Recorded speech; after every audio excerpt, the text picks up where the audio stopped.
My name is Claire Moretti. I'm 31 years old. If you looked at my life from the outside 2 years ago, you'd probably have thought I was settled. I had a steady job in marketing, a small but cozy apartment, a long-term boyfriend everyone said I was lucky to have. We'd been together for 2.5 years, living together for the last 18 months. It looked like the prelude to a ring and a wedding hashtag, the kind of relationship people put on holiday cards. His name is Jason. He's 29, and when we met through mutual friends at a rooftop party, he was the loudest laugh in the room, the kind of guy who knew exactly where to go after midnight on a Tuesday, who could talk to anybody, who could drag a dead conversation back to life. I'm quieter by nature, more laid back. I like my routines. My idea of a good Friday night is takeout and a movie, not tequila and strobe lights. But at first, his energy was intoxicating. He made everything feel like an adventure I'd almost forgotten I wanted. The first year was good. Great, even. We did the usual couple things: weekend trips, lazy Sundays, happy hours with friends. But sometime in year 2, hairline fractures started appearing. He began disappearing for entire weekends with the guys. At first it was a bachelor party, then a music festival, then just a spontaneous Vegas thing with some new friends he'd met at a show. He told the stories with sparkling eyes, smelling like hotel cologne and cigarette smoke, while I cleaned up the empty pizza boxes he'd left before his Uber to the airport. The invites for me slowly dried up. At first he'd say, "You should come next time." Then it became, "You'd be bored. It's not really your scene." And then eventually he stopped mentioning the trips until I saw them in his Instagram stories. Crowds, lights, girls I'd never met pressed up against his side, everyone with plastic cups and wide open mouths. I told myself it was just a phase, that people grow at different speeds, that he'd get tired of the constant noise and want what we had at home. Me, us, quiet. The conversation that changed everything happened on a random Thursday night, the kind of weeknight that should have been unremarkable. We were having dinner at my place. I'd made pasta, poured us each a glass of red wine, lit a candle because it made the chipped table look more intentional than worn out. The kind of simple domestic scene I'd always thought was beautiful, in its own small way. "My cousin's getting married in October," I said, twirling pasta around my fork. "Do you want to be my plus one?" Jason laughed. Not a mean laugh, but the kind people let out when you say something they think is absurd. "October?" he said. "That's like 5 months away. Who knows where we'll be?" I set my fork down. "What do you mean, where we'll be?" He took a sip of wine, shrugged like it was obvious. "I mean, let's be real, Claire. This is fun, but I'm not ready to settle down yet." The words felt like he'd tossed a glass of cold water straight into my chest. "We've been together for over 2 years, I said slowly. "Yeah, and it's been great," he replied. "But I'm 29. I want to travel, meet people, go to festivals, do crazy trips. I don't want to be tied down to wedding plans and stuff." "So what am I to you?" I asked. He actually paused to think about it, took another sip of wine, eyes drifting to the TV in the corner where some muted reality show played. "You're comfortable," he said finally. "Safe. You're the kind of woman I'll end up with when I'm ready for all that serious stuff. But right now, you're kind of just a phase while I figure out what I really want." Just a phase. He said it so casually, like we were talking about a haircut or a favorite show he'd eventually get bored of and switch away from. "Don't take it badly," he added quickly when he saw my face. "It's not you. I'm just not done having fun yet. When I'm like 32 or 33, I'll be ready for the whole settling down thing. Marriage, kids, a house, all that." "And you assume I'm just going to wait until then?" I asked quietly. He shrugged, actually shrugged. "Why wouldn't you? We're good together. I just need to get this out of my system first." There was something so casually cruel about it. Like I was a Netflix show he could pause, live life, then come back to whenever he got bored of the party. Like my 30s would just be me sitting on the shelf in his mental storage unit, waiting for him to decide he was done. "Good to know where I stand," I said. "Come on, don't be dramatic," Jason said, rolling his eyes a little. "I'm being honest. Most people lie. Most guys would appreciate that." I stared at him for a beat. 2, 3. A slideshow of the last 2.5 years flickered through my head. Him asleep on my chest on sick days, us grocery shopping, him kissing me on New Year's Eve, me defending him to friends who said he was too wild and wouldn't grow up. All of it suddenly reframed under that one phrase. A phase. "You're right," I said. "I do appreciate the honesty." He smiled, relieved, thinking he'd handled it well. Picked up his phone and started scrolling again, liking someone's story from Bali or Tulum or wherever. The candle flickered between us. That night, when he went home and I was alone in the quiet, I sat at my tiny kitchen table for a long time with the lights off. The city hummed outside. My phone lay face down beside my elbow, his last text a meme about some festival lineup he wanted to go to. I realized two things. First, I loved him. Or at least, I loved the version of him I thought I was building a life with. Second, he did not see me as part of his future. I was his comfortable in-between, a landing pad between flights. If I was just a phase in his story, then he would become a footnote in mine. The decision crystallized in that moment, not in a dramatic rage, but in a quiet, almost clinical way. No screaming, no ultimatums, no pick me or the parties, just a shift. So that weekend when he texted me, Jason, we're going to this rave Saturday, you should come. It'll be insane. I wrote back, me, nah, you have fun though. I've got stuff to do. He sent a surprised emoji, then a shrug gif. More freedom for me, he joked when we saw each other the next day. You're loosening up. He had no idea that my stuff to do was the beginning of something much bigger than another night of noise. I stopped planning our dates. If he wanted to hang out, fine. If not, also fine. I stopped stocking my fridge with his favorite snacks, stopped buying groceries for our weekends. Why stock up for someone who'd already mentally scheduled my expiration date? I stopped trying to get to know his party friends, the ones who looked through me at pre-games like I was a hostel he was staying in temporarily. Instead, I started reinvesting in myself. I signed up for a woodworking class I'd been eyeing for years, but didn't have time for. I joined a hiking group that met on Saturday mornings, when Jason was usually hungover or posting last night's after party. I looked up volunteer opportunities and ended up teaching basic coding to kids at a local youth center on Wednesday evenings, showing them how to make little games in Python and watching their faces light up. And late at night, when the apartment was quiet and my laptop screen glowed faint blue in the dark, I opened real estate listings. I'd been saving for years, always thinking, when Jason and I are ready, we'll buy a place together. But he'd just told me, in no uncertain terms, that he wasn't ready, not for years. So why was I waiting? I found it 2 weeks later. A slightly run-down, 3-bedroom, 2-bath house in a decent neighborhood, ugly beige carpet, outdated cabinets, and a backyard that looked like it hadn't been loved in a decade. But the bones were good. High ceilings, big windows, a deep yard that could hold a garden or a dog or a family someday. I went to see it alone on a gray Saturday morning, while Jason sent me photos from a pool party in Miami. The air inside the house smelled like dust and possibility. I put in an offer that afternoon. I didn't tell Jason. He was at a music festival in the desert when I got the call that I'd closed. While he was dancing under neon lights and posting "Life is Now" captions, I was signing papers with ink-stained fingers, quietly anchoring my future to something solid. That night, sitting on the bare floor of my new, ugly, perfect living room, keys warm in my palm, I realized something. He'd said I was just a phase. Fine. He would never see this chapter. The first time I walked into the house with the keys in my hand, it didn't feel real. The front door stuck a little, the way old doors do when they've lived a life before you. The carpet was a terrible shade of beige that somehow managed to show every stain, and the kitchen cabinets looked like they'd been installed in the early 90s and then promptly abandoned. But the light poured through the big front windows like the place had been holding its breath, waiting for someone to notice it again. I stood in the empty living room, listening to the hollow echo of my footsteps, and felt something I hadn't felt in a long time. Hope. Jason was at some 3-day festival in the desert, sending me blurry videos of fire art and crowds and girls in glitter bikinis. I texted back things like, "Looks wild, have fun," while holding a set of house keys and signing mortgage documents with my other hand.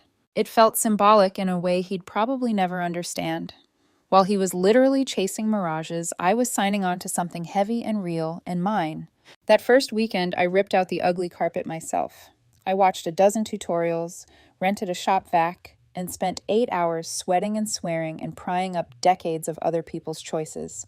Underneath, I found hardwood floors, scratched and dull, but solid, worth saving. I didn't post any of it online. No new home announcement. No keys in hand selfie. This wasn't content. It was the skeleton of my future, and I wanted to build it quietly. When Jason came back from the desert, Sunburned and dehydrated, he crashed at our apartment for almost 12 hours straight, mumbling something about how I should have come, it was insane, before passing out face down on the bed. I watched him sleep for a minute, dust from the house still under my fingernails, and felt like we were living in two completely different realities that just happened to share a mattress. The hiking group became my anchor.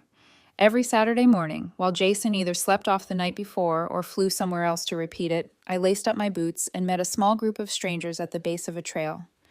There was something cleansing about being out there with no music, no strobe lights, no sweaty strangers pushing past.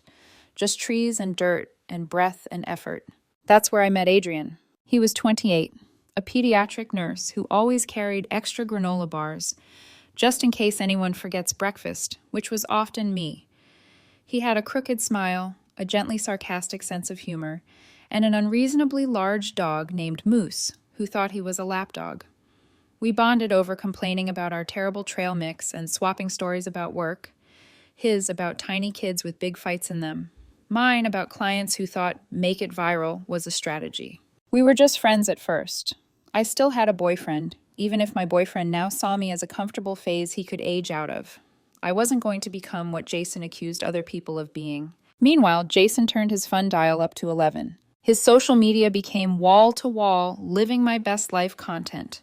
Boat parties, club nights, neon-lit rooftops, arms slung around random women he tagged as new friends. Nothing technically incriminating, but the captions did most of the work. Making memories with the best people, one post read.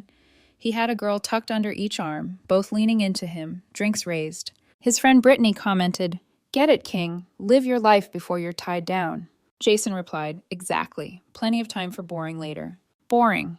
That was what my life represented in his head. Commitment. Stability. Me. I didn't comment. I didn't bring it up. I just screenshotted it and tucked it into the folder in my mind labeled Reasons. The moment that truly changed everything didn't happen at a party or in a fight. It happened on a Wednesday evening at the youth center. We just wrapped up a little coding challenge. The kids had built simple games where a character had to dodge falling objects, and the room was full of shrieks and laughter as they tried to outscore each other.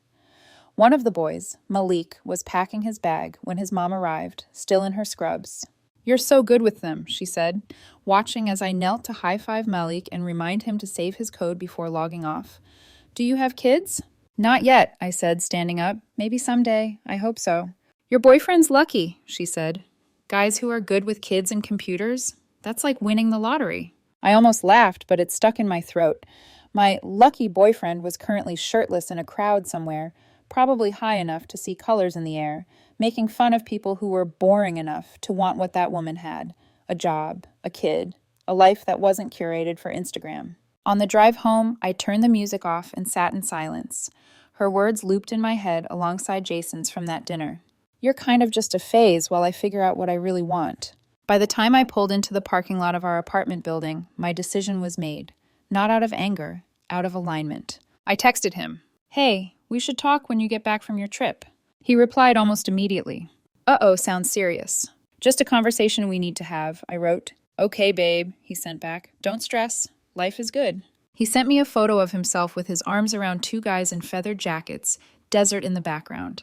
I stared at it longer than I should have, studying the carelessly happy expression on his face.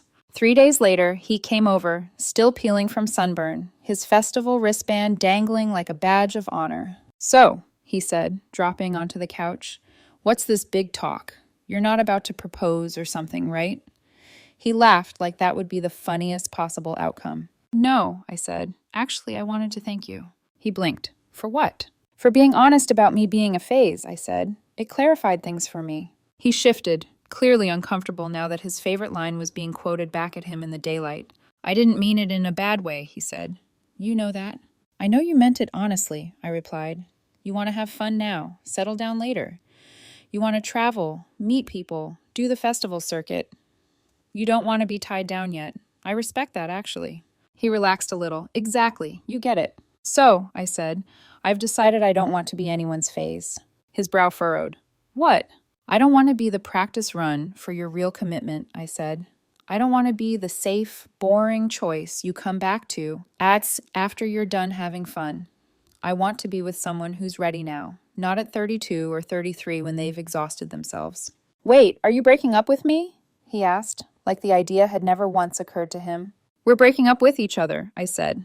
You want to be free. I want to be valued. That seems pretty mutually beneficial. He stared at me like I'd suddenly started speaking another language. But we're good together, he said.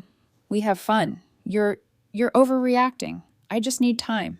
Take all the time you need, I said. Just not on my clock. He stood up, pacing, running his hands through his hair. So that's it? 2.5 years and you're just done? You were done first, I said quietly. You just didn't expect me to notice or act on it. Something like anger flickered across his face. This is so dramatic, he muttered. You're really going to throw away a good thing because I want to live a little before settling down? I'm throwing away nothing, I said. I'm choosing not to be someone's backup plan for when the party's over. He grabbed his jacket, scoffing. Fine, whatever. Have fun being boring. He slammed the door behind him. An hour later, he posted a black and white quote to his stories about men who can't handle independent women and outgrowing people who want to cage your spirit. Brittany replied with fire emojis. Someone else commented, preach. I turned off my phone. The next morning, I drove to my house. My house. I unlocked the door, stepped into the empty living room, and lay down on the unfinished hardwood floor, staring up at the cracked ceiling. For the first time in a long time, the future didn't feel like something I was waiting for someone else to be ready for. It felt like something I was already building, plank by plank, nail by nail, choice by choice. And he wasn't in it. The weeks after the breakup moved in two completely different rhythms. Mine, steady, quiet, intentional, and Jason's, which could best be described as frenetic chaos disguised as freedom. The first week he went silent. Not because he was giving me space, but because he was busy.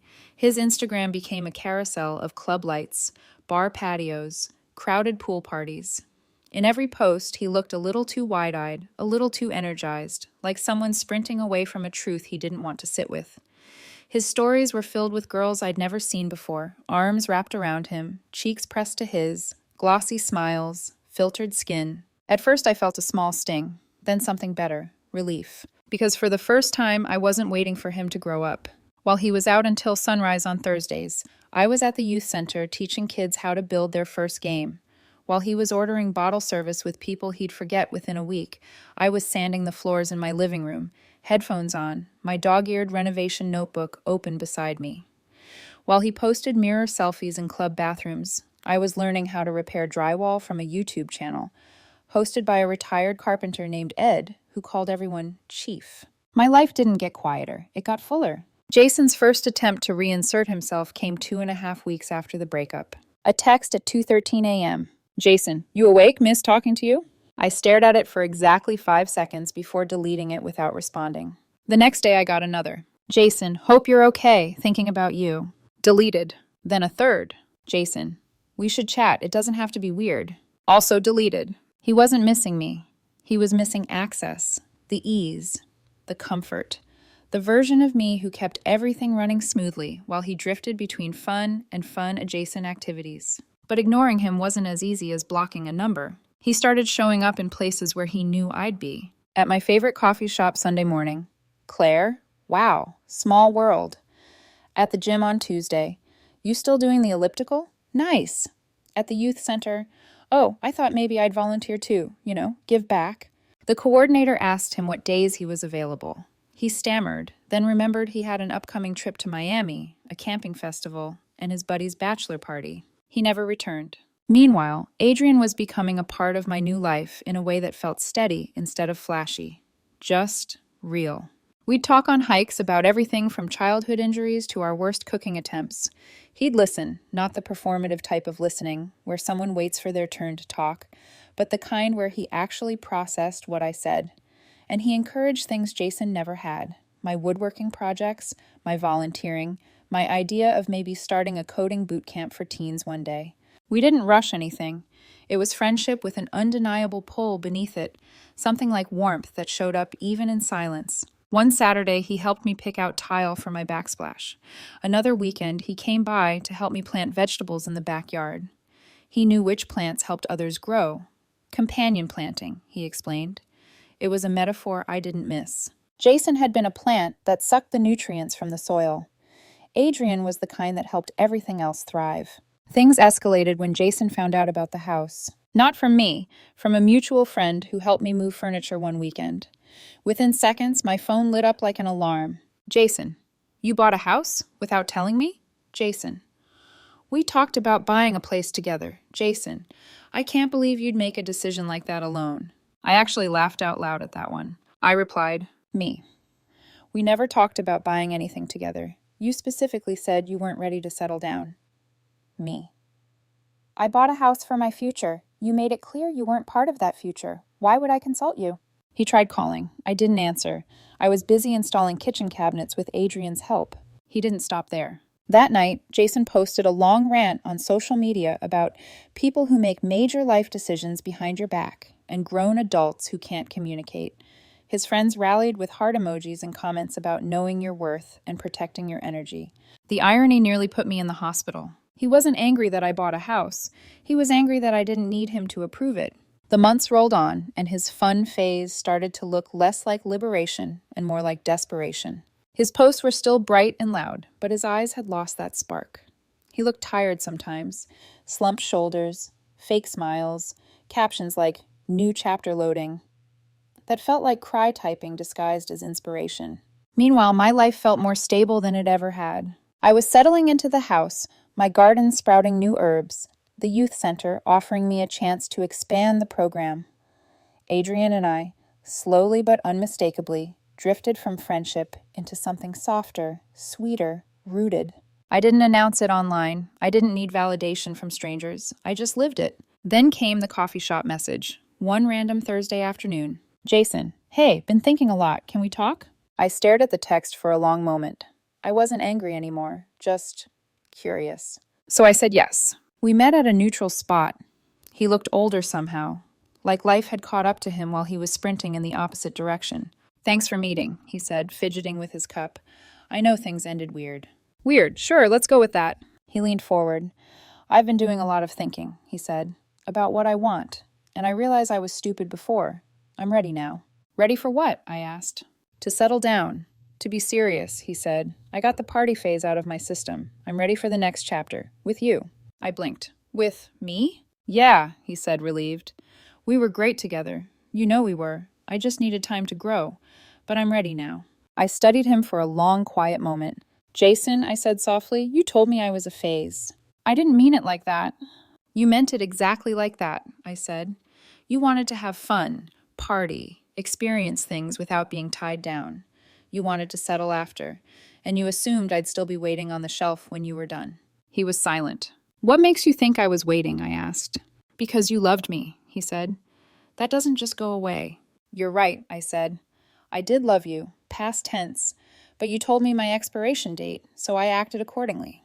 He stiffened. So that's it? You're punishing me? No, I said. I'm honoring myself. He swallowed, and then, like a Hail Mary thrown blind, he tried. What if I told you I think I could be a dad someday? I mean, what if something had happened at Burning Man?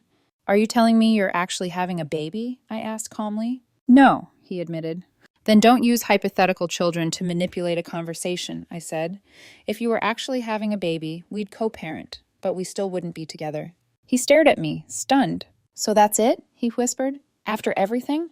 Yes, I said. That bridge is burned. His eyes sharpened, hurt mixing with entitlement. This is all about that nurse guy, isn't it? The one helping you with the house. His name is Adrian, I said. And no, this is about me choosing someone who doesn't see me as a placeholder. That hit him like a physical blow. He stood up abruptly. You're making a mistake. I smiled. I made one already. I'm fixing it. He stormed out. He tried to rally his friends. Camilla called me cold. Brittany said I didn't understand growth. Some guy named Trev, messaged me trying to bro-talk me into giving Jason another chance, because he's really torn up. I didn't respond to any of them, because none of this was about them, or him. It was about me choosing myself. A few days later, I ran into Jason's mom at the grocery store. She hesitated before speaking. Claire, I'm so sorry for what he said to you, she murmured. He told us everything. It's okay, I said. It's in the past. She shook her head. He treated you like a backup plan. That's unacceptable. I raised him better. You did the right thing walking away. I nodded. Still, it meant something, more than I expected, to hear her say it. Take care of yourself, sweetheart, she added softly, and don't look back. I didn't. When I got home, Adrian was in my kitchen attempting to make lasagna. It smelled suspicious. How was your day? He asked. I ran into Jason's mom, I said. It was validating. He smiled. Now taste this and tell me it doesn't taste like feet.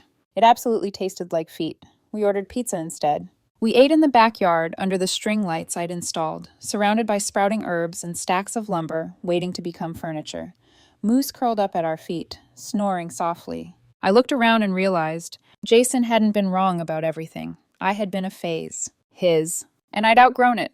I'd built a life that didn't require waiting for someone to be ready. A life filled with people who showed up now. Not someday, not later, not when the party ended. The best revenge wasn't revenge. It was living a future he'd never been meant to be in.